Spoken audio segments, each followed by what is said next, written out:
జిల్లా ఏర్పడిన జిల్లా జయశంకర్ భూపాలపల్లి జిల్లా వికసిత్ భారత్ సంకల్ప యాత్ర జాతీయ ఓటర్ల దినోత్సవం మేడారం జాతర ఏర్పాట్లపై ఇంకా జిల్లాలో జరిగిన వివిధ వార్తల సమాహారంతో దూరదర్శన్ అందిస్తున్న జిల్లా రౌండప్ ను ఇప్పుడు చూద్దాం.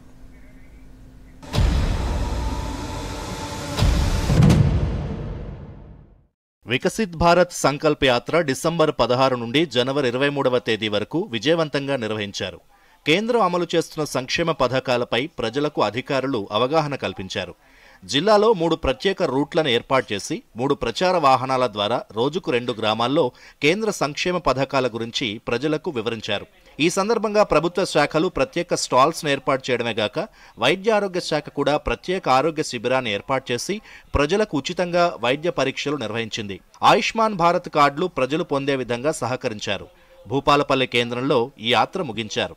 భూపాలపల్లి జిల్లా కేంద్రం నుండి ప్రసిద్ధ పుణ్యక్షేత్రం భద్రాచలంతో పాటు మేడారంకు 2 కొత్త బస్ సర్వీసుల్ని స్థానిక ఎమ్మెల్యే గండ్ర సత్యనారాయణరావు ప్రారంభించారు. ప్రతిరోజు జిల్లా కేంద్రం నుండి ఒక బస్సు భద్రాచలానికి, మరో బస్సు మేడారంకి బయలుదేరుతాయి. ప్రయాణికులు ఈ సౌకర్యాన్ని వినియోగించుకోవాలని కోరారు.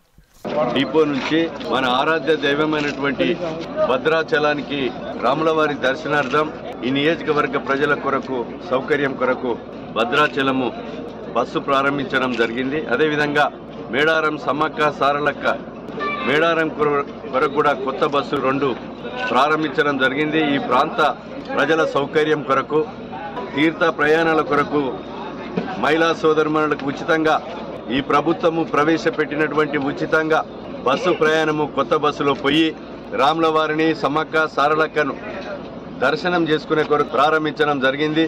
భూపాలపల్లిలో 14వ జాతీయ ఓటర్ల దినోత్సవాన్ని అధికారులు నిర్వహించారు. ఈ కార్యక్రమంలో భాగంగా నిర్వహించిన భారీ ర్యాలీని జిల్లా అదనపు కలెక్టర్ వెంకటేశ్వర్లు జెండా ఊపి ప్రారంభించారు. ప్రలోభాలకు లొంగకుండా ఓటు హక్కు వినియోగించుకోవాలని సూచించారు.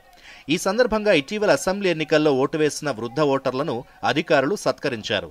కులమతాలకు అతీతంగా ప్రలోభాలకు లోను కాకుండా తమ ఓటు హక్కు వినియోగించుకుంటామని ప్రజల చేత ప్రతిజ్ఞ చేయించారు.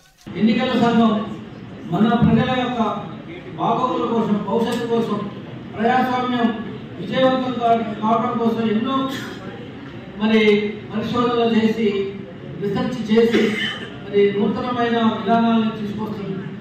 దానికి అనుగుణంగానే చాలా దేశానికి ఈరోజు భారతదేశం యొక్క విధానాలు, ఎన్నికల విధానాలు వాళ్ళు అమలు చేస్తున్నారు. సో అందరూ కూడా చక్కగా గత నవంబర్లో జరిగిన అసెంబ్లీ ఎన్నికల్లో మంచిగా పనిచేశారు. వారందరూ కూడా జిల్లా కలెక్టర్ గారు 2,000 రూపాయలు నగదు ప్రోత్సాహంతో పాటు మెడికల్ సర్టిఫికేట్ కూడా ఇవ్వడం జరిగింది. పట్టభద్రులు కూడా ఓటర్గా నమోదు చేసుకోవాలని మీ అందరికీ కూడా విజ్ఞప్తి చేస్తున్నాం. మన జిల్లాలో దాదాపు 15,000 పైచిలకు పట్టభద్రులు ఉన్నారు. 75వ గణతంత్ర దినోత్సవం సందర్భంగా భూపాలపల్లి జిల్లా కేంద్రంలోని అంబేద్కర్ స్టేడియంలో జిల్లా కలెక్టర్ భవేష్ మిశ్రా జాతీయ పతాకాన్ని ఆవిష్కరించి పోలీసుల గౌరవ వందనం స్వీకరించారు. ఈ సందర్భంగా స్వాతంత్ర సమరయోధులను సన్మానించారు. జిల్లాలో ఉత్తమ ప్రతిభ కనబర్చిన ఉద్యోగులకు మెమెంటోలను అందజేశారు. ఈ వేడుకల్లో పాఠశాల విద్యార్థులచే నిర్వహించిన సాంస్కృతిక కార్యక్రమాలు విశేషంగా ఆకట్టుకున్నాయి. ప్రతి ఒక్కరూ భారతదేశ సార్వభౌమత్వాన్ని కాపాడుతూ భావితరాలకు మంచి భవిష్యత్తును అందించాలని జిల్లా కలెక్టర్ భవేష్ మిశ్రా కోరారు. Bureau report, Doordarshan news.